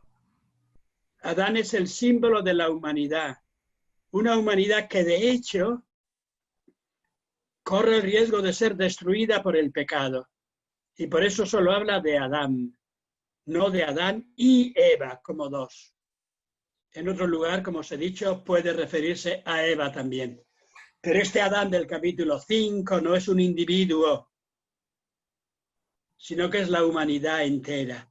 Después, desde San Justino y demás, se han hecho muchas teorías de Adán y Eva, se han intentado ver las relaciones que tenían, cómo eran, volviendo al tema del Génesis, del capítulo 2-3, donde tenemos Adán y Eva. En principio está Adán solo, que es la humanidad entera. Después están Adán y Eva como individuos ya concretos. Y solo hay humanidad concreta. Cuando Adán tiene frente a sí a otro que puede ser una mujer, pero no es necesariamente una mujer, sino que es otra persona, y solo en relación personal entre dos y más se da el signo de Cristo. Para San Pablo, el pecado, repito, lo que he dicho es triple. Es querer negar a Dios y hacernos nosotros dioses dominando sobre los demás. El pecado es negar a los demás y aprovecharnos de los demás, afectiva, sexualmente, en forma diversa, pero siempre aprovecharnos de los demás para nosotros. Y el pecado es la violencia mutua de todos contra todos. frente a eso Jesús es el que ama y nos permite vivir en amor. Por tanto, aquí, pues, este Adán del capítulo 5 no es Adán masculino frente a Eva femenina, sino que es Adán humanidad. Muy bien, Javier. Roberto, ¿quieres tú plantearle la pregunta que pones en el chat, por favor? Sí, mire, mi pregunta es referente a cuando estaba hablando acerca de que una de las cosas que no debemos de realizar es el atentar con la vida del otro. Se ha interpretado en muchos grupos radicales, sobre todo por Provida, como parte de defender la vida, que es algo muy bueno y positivo, pero por otra parte se condena, mismos grupos son tan radicales, donde desprecian a la gente que no lleva su propia agenda, en este caso como por ejemplo los homosexuales, la comunidad, etcétera. Siendo el tema del aborto tan complicado, muchas de nuestras hermanas abortan hoy en día, no porque se descuidaron solamente por el anticonceptivo, sino por cuestiones de violación, explotación, en otro tipo de situaciones. ¿Cómo es que Pablo podría responder desde su perspectiva ante situaciones más concretas y diferentes? Claro, Pablo no se ha planteado ese tema. Os dije anteayer, creo, que una de las, a mi juicio, lagunas de Pablo es que apenas tiene en cuenta el tema de los niños, apenas tiene en cuenta el tema del don de la vida que se transmite, en parte porque él habla a comunidades maduras, en parte porque le parece que el mundo acaba, por tanto no tiene respuesta directa a esto.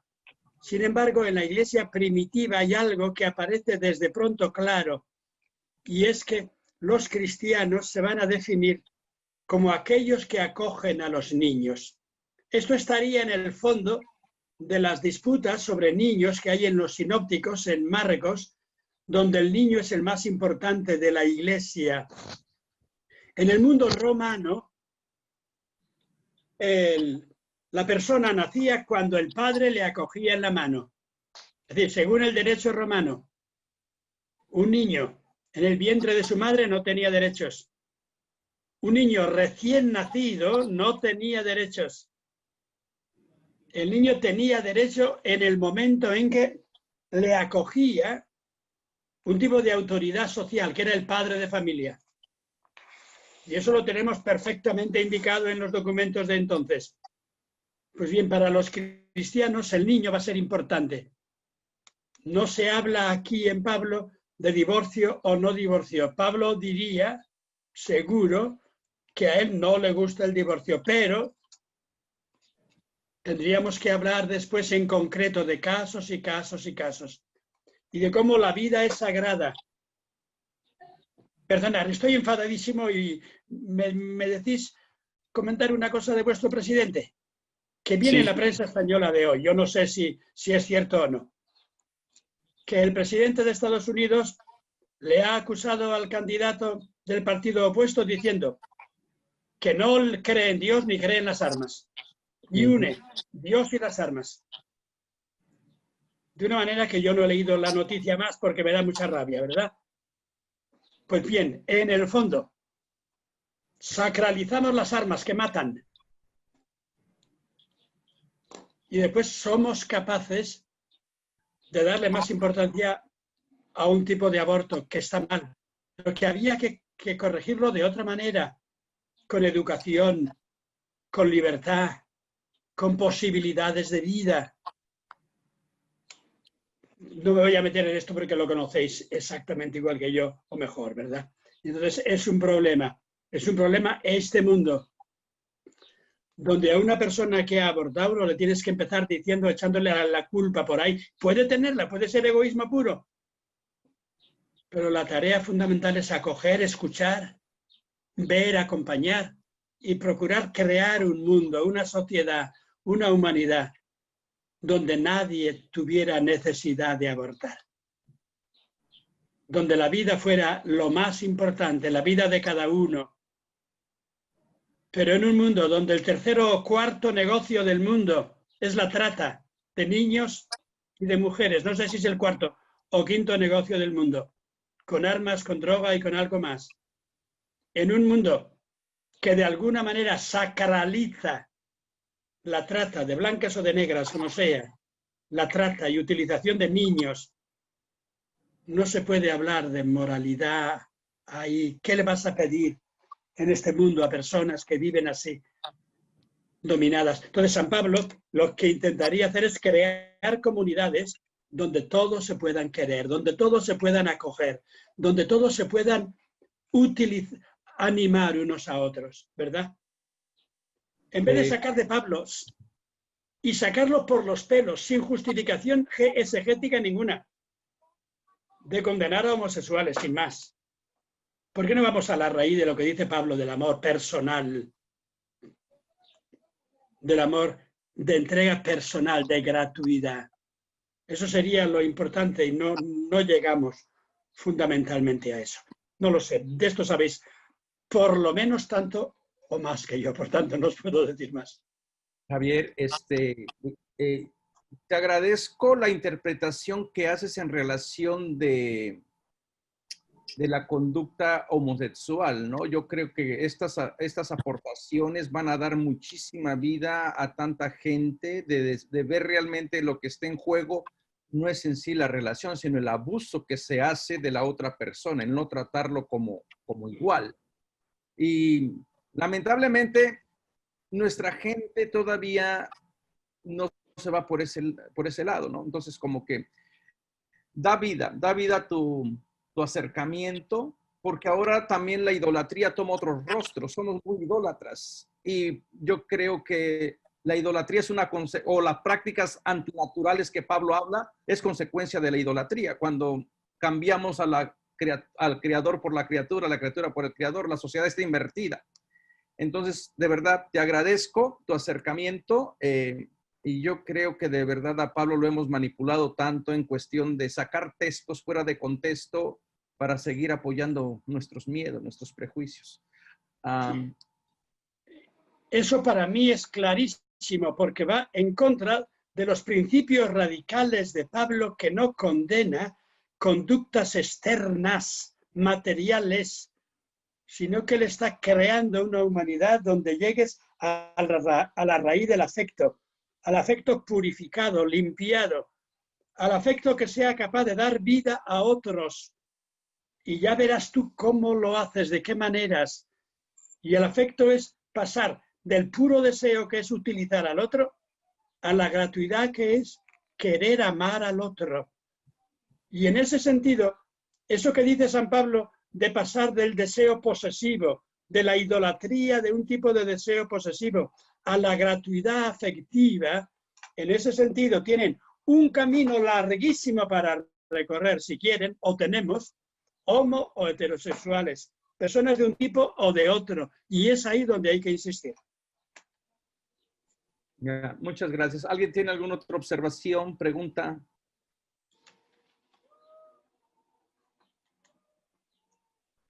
¿Nadie tiene una pregunta? Juan Pablo.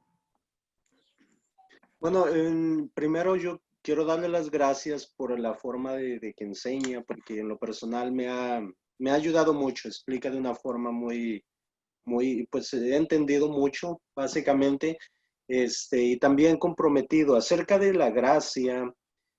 No sé si estoy en lo correcto, pero como que yo entendí que la gracia básicamente es como no, ahora sí como dice, se me hace que dice Juan Bautista, que no soy yo, es Jesús.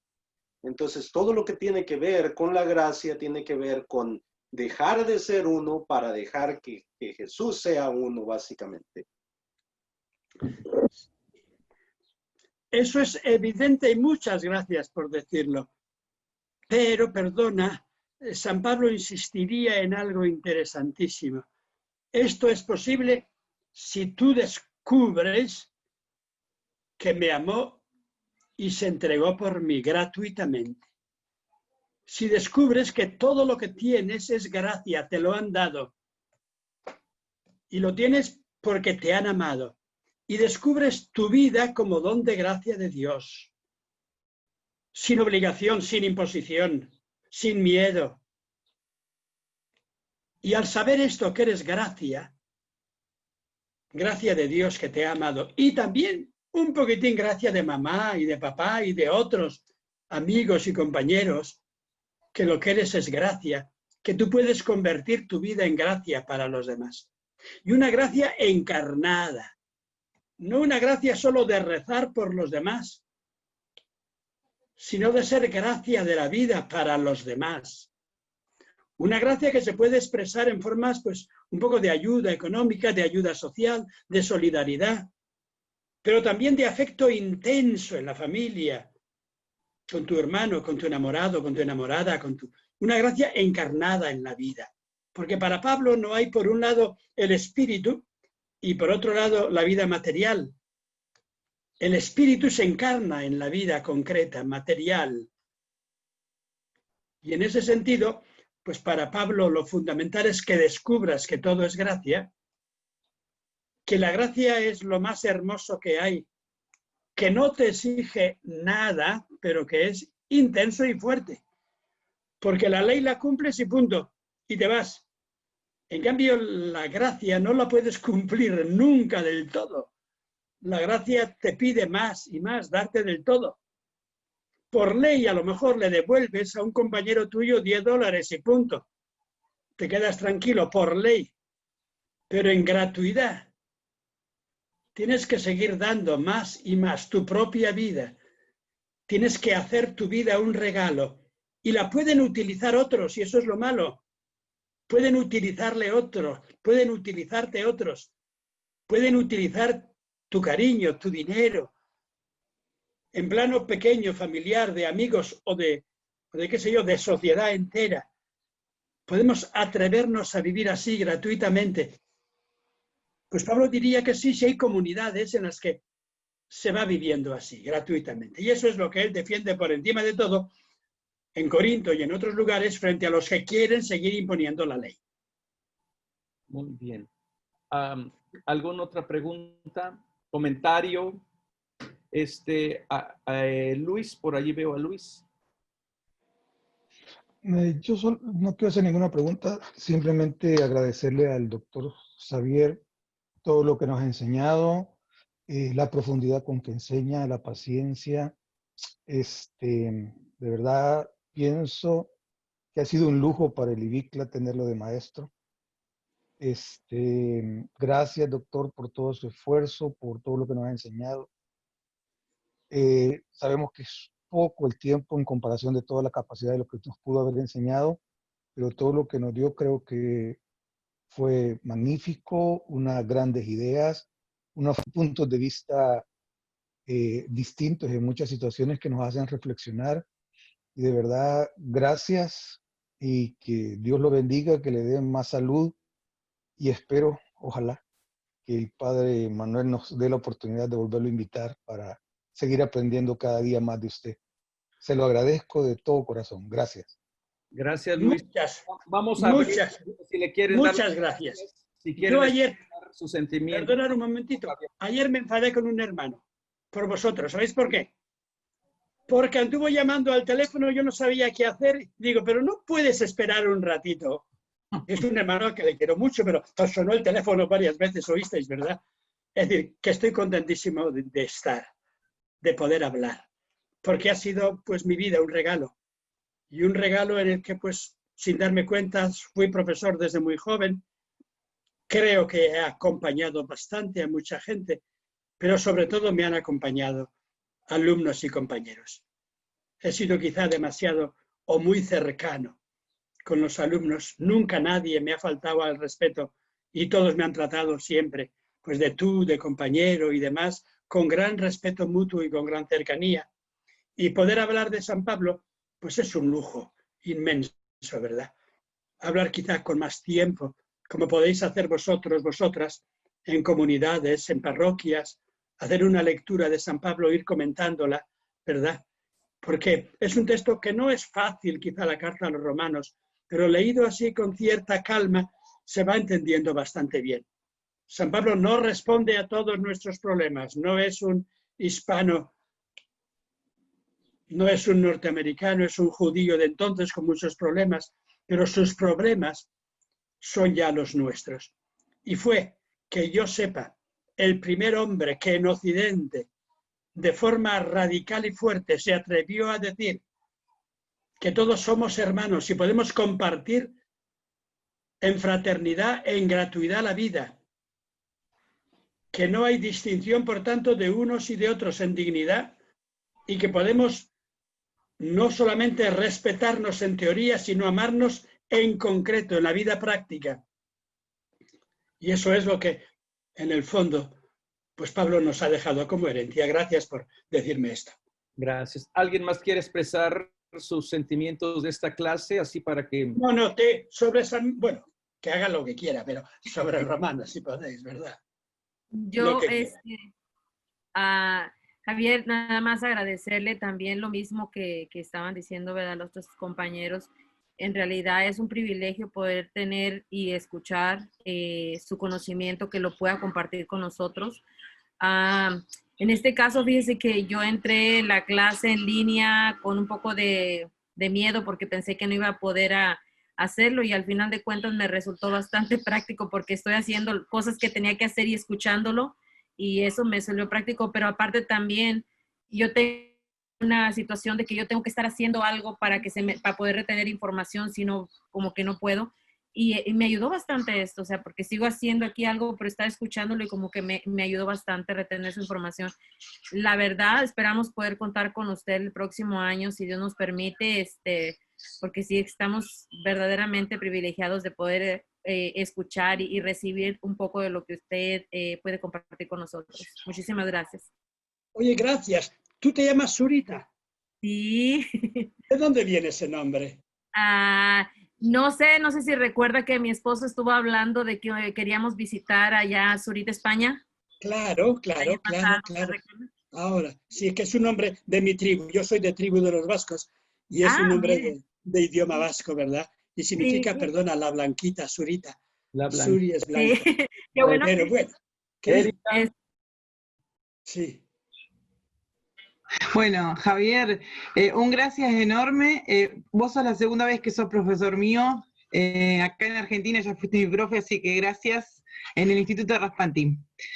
Pero quería agradecerte especialmente por lo que me queda resonando, entre otras cosas, y con otros profesores, sobre qué comunidad es ser cristianos de apertura.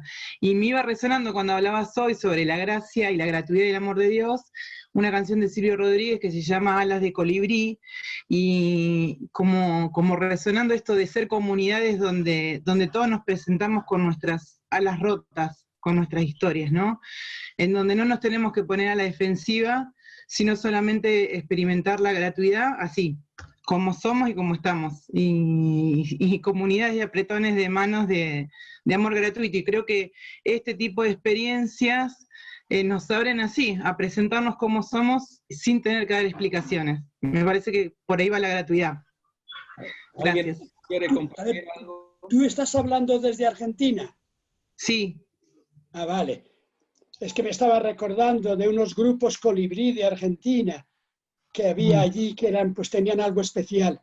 Y me estaba recordando ahora, hace 2 años estuve por allá y viví a Walter, ¿te acuerdas? Que se murió hace poco. Mi profesor. Murió conmigo. Murió conmigo. Estuvo allí. Un gran tipo. Un gran hombre y gran cristiano. Gracias. Clara. Bueno, mientras También Clara... quiero darte las gracias, profesor, por todo lo que nos enseñaste, por presentar a un Pablo muy tierno, con mucho amor, que se preocupaba por sus hermanos, que en cada carta lo iba nombrando. Me cuidas a este, me cuidas al otro, cuídame a la Febe, al otro le doy gracias. Es un hombre muy tierno y se me va una concepción muy diferente de la que yo tenía del Pablo, que me caía un poquito mal, creo que por ignorancia mía. Era un Pablo que las mujeres calladitas, todo lo negativo que uno le va sacando. En cuanto es un Pablo que nos habla del amor de cruz, que estaba enamorado del crucificado. Y enamorarse del crucificado es enamorarse de un perdedor a los ojos de muchos. Y nosotros vivimos a los ojos de muchos que estamos anunciando un perdedor y estamos anunciando el amor. Y me gusta también porque dicen, no juzguen, aprendan, o sea, todo esto que nos has enseñado en estos días, de este Pablo tierno, amable, bueno, que quiere que seamos hermanos.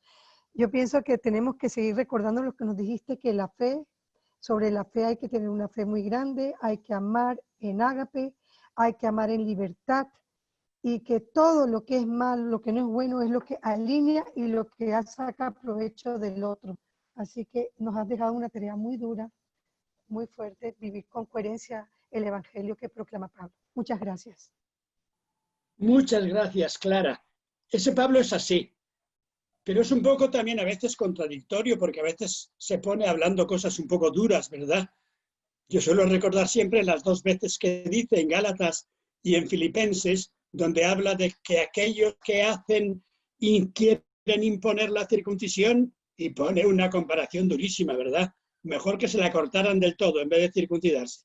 O sea que es un hombre capaz de decir palabras fuertes, pero al mismo tiempo es muy, muy tierno, Antonio, muy cercano. Antonio y luego el padre Marco y luego Yolanda. Ahí va. Muchas gracias, Javier. Sí, muchas gracias, Javier.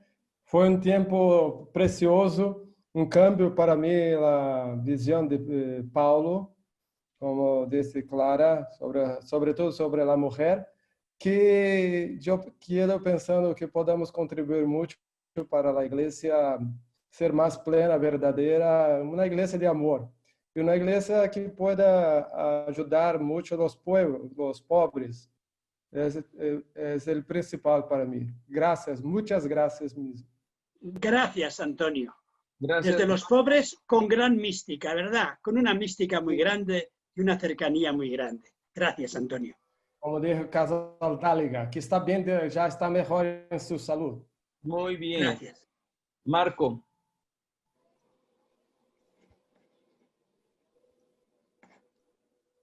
Se me apaga el micrófono. ¿Sí, me escuchan? Sí. Ok, gracias. Profesor, de antemano, muchísimas gracias por todas sus enseñanzas. Es una forma increíble. Yo aprendí mucho de usted, su estilo, para mí admirable su estilo pedagógico. Me enseñó mucho también en ese aspecto, sobre todo su paciencia, el cariño y con el respeto que usted lo hace hacia todos nosotros. Muchas gracias. Pero más que nada, despertó en mí mucho interés en varios temas que tocó, que yo simplemente los había pasado por desapercibidos, y usted despertó en mí un interés por conocer más, por explorar más, lo cual se lo agradezco infinitamente. Muchas gracias. Yolanda.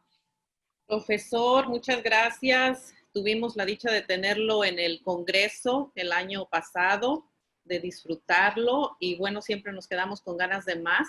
Así que lo que yo le quiero agradecer es que usted no solo nos enseña sobre Pablo, sino siento que lo vive.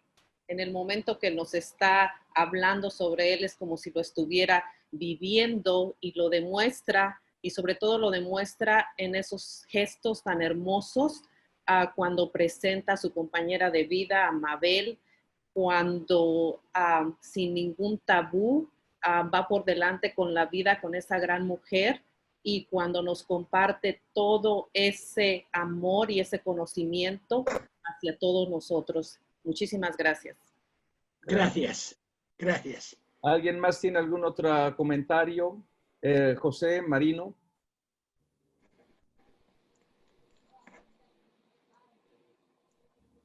José Marino, el micrófono. Perdón, la técnica la tenemos sin asimilar todavía. Muchas gracias, Javier. Estamos repitiendo todos la misma palabra, pero yo creo que cada uno nos está dejando un contacto personal.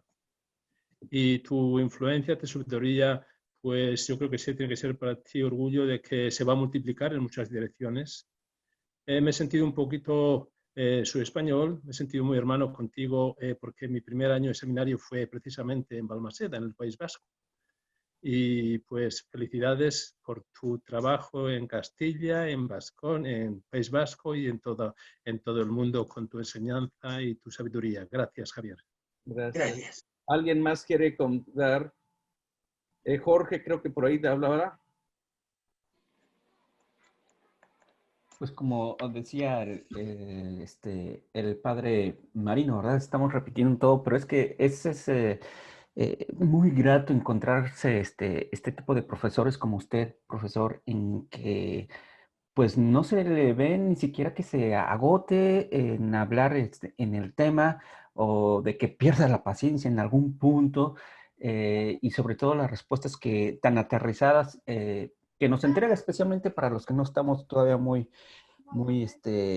adentrados en lo que es todo lo que es la religión. Así es que, profesor, que Dios lo bendiga. Le mando un abrazo muy, muy, muy fuerte desde Chicago y cuídese mucho, por favor. Procuraré cuidarme, cuídense ustedes, por favor, por ustedes y por los demás. Ok, ¿alguien más quiere compartir? Manuel, yo. Giselle. A ver, profesor, muchísimas gracias. Yo soy fan suya desde hace mucho tiempo, pero es primera vez que comparto la experiencia de una formación. Al igual que mis compañeros y compañeras, le agradezco su coherencia de vida, porque no es solo la formación, es que es una pasión, como decía yo, la verdad, se le nota y eso contagia. Y al igual que Clara, pienso también que nos ha dejado un gran reto, porque el vivir ese amor y esa comprensión y ese cariño y ese perdón y esa misericordia en las comunidades no es fácil, ¿verdad? Porque si todos pensáramos igual, pues sería muy fácil. Pero hay que buscar el diálogo, la escucha, y eso para mí es muy importante. Así que muchísimas gracias, y gracias a todos ustedes también por haber compartido esta maravillosa experiencia. Juan. Sí, profesor Javier, ¿qué le puedo decir? Que me encanta su entusiasmo. Yo quisiera tener esa vitalidad que usted demuestra en cada exposición que hace, y nos ha enseñado a mirar a Pablo desde otra perspectiva, desde otro punto de vista. Muchas gracias por toda su enseñanza. Bueno, me voy a unir a la acción de gracias y después quiero proponerles también algo, así que no se me vayan a desconectar. Javier, bueno, ya te has escuchado. Tu presencia ha sido una bendición con nosotros, con nosotras. Tus palabras son luminosas como siempre, tan necesarias para comunidades que siguen siendo marginadas, que siguen malinterpretando a Pablo, al Pablo que tenía este amor por el crucificado. Gracias por hacerlo vivo. Gracias por toda la entrega que nos has dado y espero que no sea la última vez que colaboras con este proyecto que es como el granito de mostaza, pequeñito, pero con muchos sueños, con sueños de abrazar a otros también indefensos, a otros pequeñitos, con sueños también de construir esta comunidad alternativa donde todos y todas puedan sentirse amados y amadas, y eso te lo debemos a ti. De verdad, gracias y esperemos que el próximo año nos hagas el favor de contar con tu presencia. Así que le vamos gracias a ti, Manuel. Virtual. Muchas gracias a todos, a todos.